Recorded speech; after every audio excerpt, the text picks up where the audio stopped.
Okay, today I want to talk about an article that came out in Vogue recently. Vogue, great publication, publishes a lot of really good articles.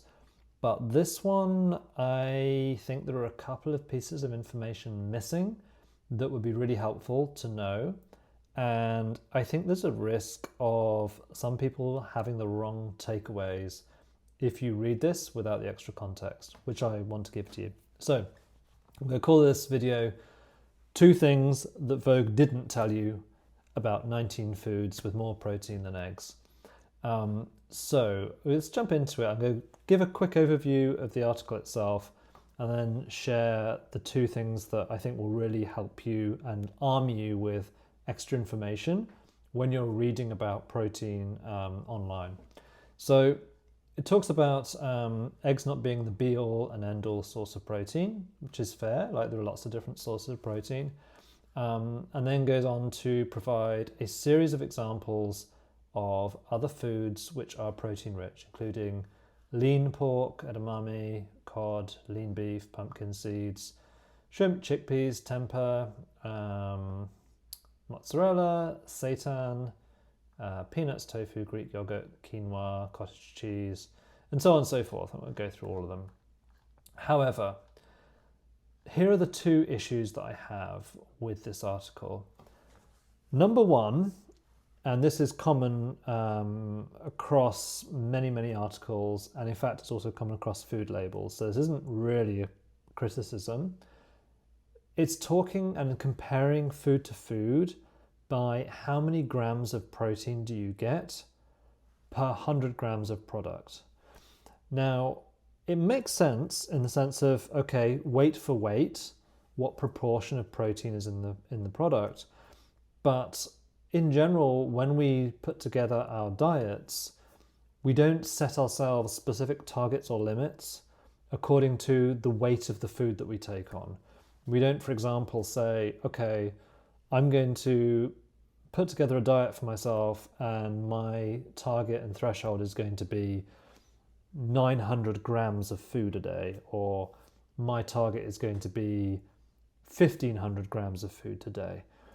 However, what we do sometimes do when we design a diet is we might say to ourselves, okay, I've worked out that I want to be in a caloric deficit. I want to take on less calories than I use because I want to lose weight.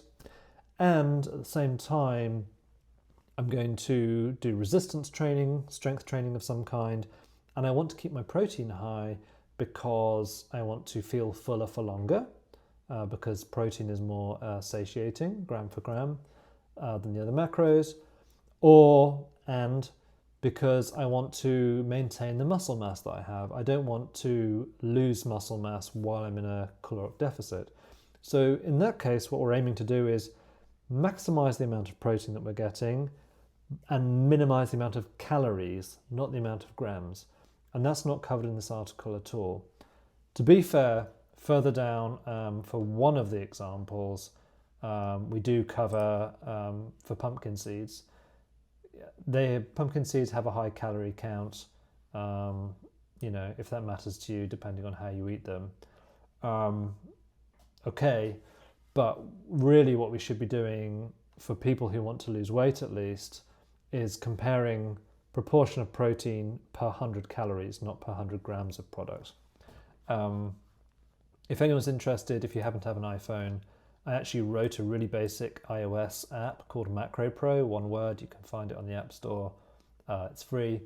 And what it does is you can enter food by plugging in the details from the food label, and then it will actually rank those foods for you in order of grams of protein per 100 calories, not per 100 grams of food. So if that's something that's important to you, something to consider.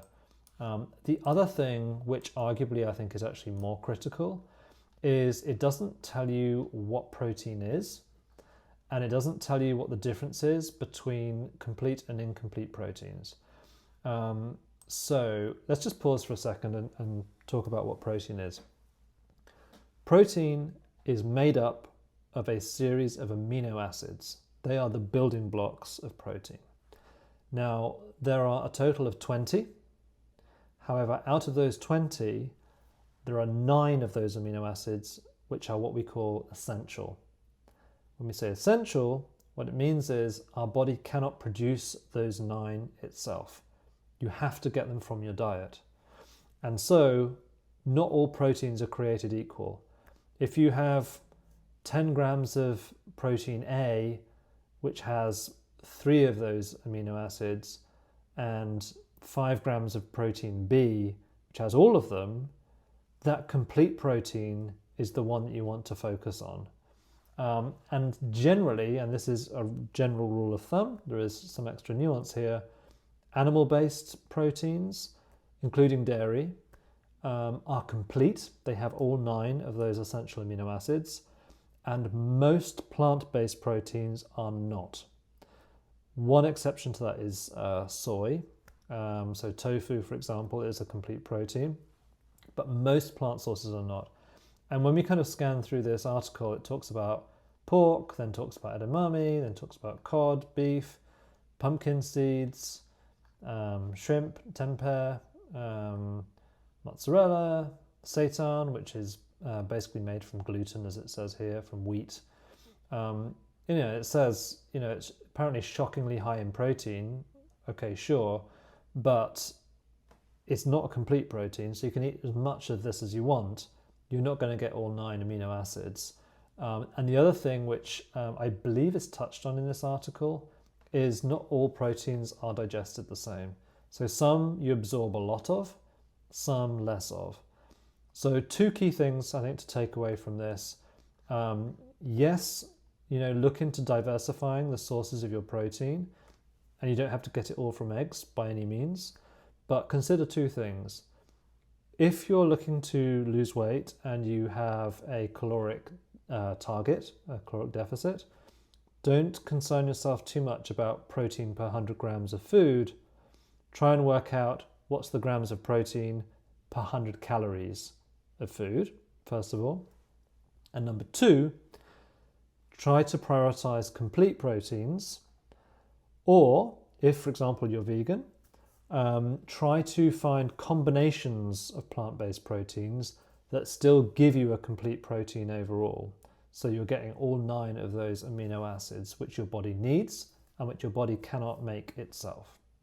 Thanks for watching. Next time we'll be looking at another article or potentially video, and I'll be sharing some extra information to help you negotiate the complex and crowded world of nutrition and exercise online.